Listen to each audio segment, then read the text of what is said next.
দেশি মুরগির টেস্ট কিন্তু অন্য কোনো মুরগির সাথে তুলনা করা যায় না। আর যদি মাটির চুলায় রান্না করা হয় তাহলে টেস্টটা কিন্তু দ্বিগুণ হয়।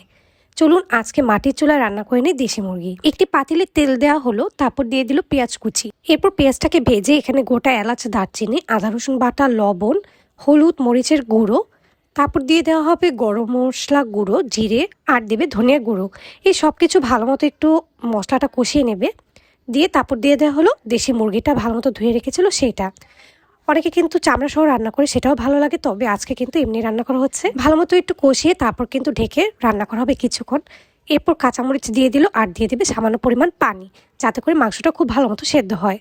যখন পানি দিয়ে হালকা একটু সেদ্ধ হয়ে আসবে তখন দিয়ে দেবে নতুন আলু। নতুন আলু দিলে কিন্তু রান্নার টেস্টটা আরও বেশি ভালো হয়। তারপর দিয়ে ভালো মতো একটু রান্না করছে আলু আর মাংসটা সেদ্ধ হওয়া পর্যন্ত। কিছুক্ষণ রান্না করার পর কিন্তু তৈরি হয়ে যাবে একেবারে ঝাল ঝাল করে রান্না করা মজাদার মুরগির মাংস। কার কার পছন্দ জানাবেন।